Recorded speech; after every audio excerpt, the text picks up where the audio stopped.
The next match, if you can call it that. Brian, do you remember 1972? I wasn't born yet, although I've researched a lot of things. I know a little bit about 1972, of course. Well, 1972 was the year that the Kung Fu movies exploded on the screens of drive-in theaters across America. And they were, except for Bruce Lee was dedicated enough to try, even though he stretched it on occasion, he tried to make the fights somewhat credible, especially with all the badass shit he could do. You didn't have fucking Bruce Lee flipping up in the air, doing 6 cartwheels in the air in slow motion, kicking 5 people in the face and landing on one jump like he did on some of the off-brand Kung Fu movies. Well, the next match on this Variety Hour episode of All Petite was Felix versus Penta El Zorro, the Lucha Brothers wrestling each other. Which I liked Dory versus Terry and even Mark versus Jay Briscoe a lot more than this fucking thing. I watched about 2 minutes of this match, which looked like a live-action Kung Fu movie instead of a wrestling match. And then they came to a complete halt. Both of them stood there, taking turns chopping each other, started telling the crowd to shh so that the chops would sound louder. Actually, they're standing there cooperating with each other. We already know they're brothers. They're supposed to be having an athletic competition. I can buy that. Brothers can wrestle or whatever. But instead, they do the Kung Fu movies. That takes all the goddamn reality out of it. Then they come to a complete stop, shush the crowd so that they can trade chops on purpose, let each other hit them.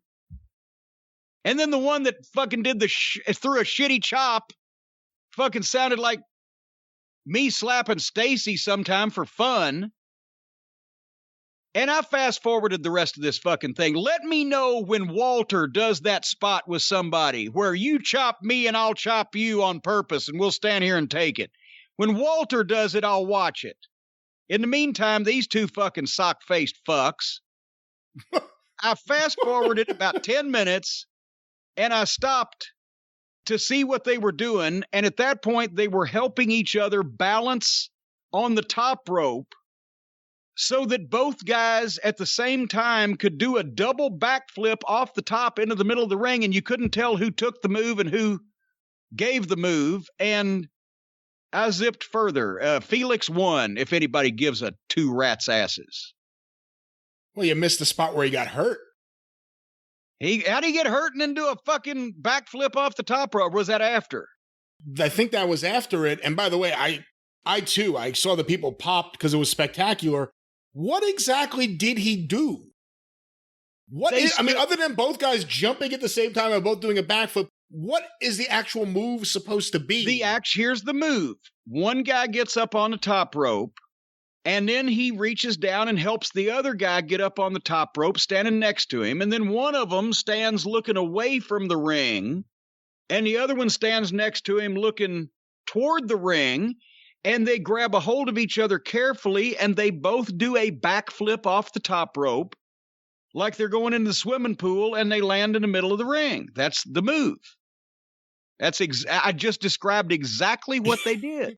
Well, earlier in the match, and I thought the match had some really nice tricks, some really impressive tricks. Tricks, yeah. But I didn't like the pacing. I'm not really into the match. I got to admit, Ray Phoenix is an impressive aerial artist. Penta just doesn't do anything for me. I don't see it. I don't get it with him. I know a lot of people really like him, and they like to hold their fingers up and chant whatever the hell he chants. I like to hold my finger up every time I see this. He doesn't do anything for me, but earlier in the match, they're both on the top rope, and Ray Phoenix does a leg scissors off the top rope and lands right on his own head and clearly knocks himself silly because the match kind of falls apart for a while after that. That's the only other note I have about this match. So now you have next week, Kenny Omega versus Ray Phoenix, because they're in the same brackets. Oh, God. But he may be hurt. I mean, I got to be honest. He landed right on his head, and he was clearly messed up from that point going forward. I would feel sorry for him if they didn't just do this shit over and over until something has to happen. For no reason. Anyway, they did a replay of the video game breaking Poor Alan.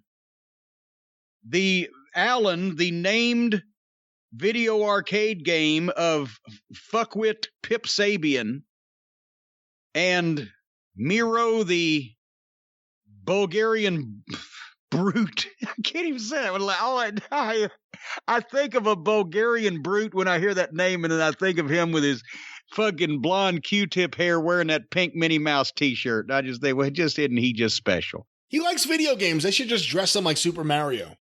Yes, and he could gain some weight. He wouldn't have to work out because he didn't need the stomach. Sharp-eyed fans, by the way, noticed that the video game was not even plugged in when they were playing it. This was on Twitter and etc. So there was Pip Sabian crying about a video game named Alan, wrestling for kids by kids.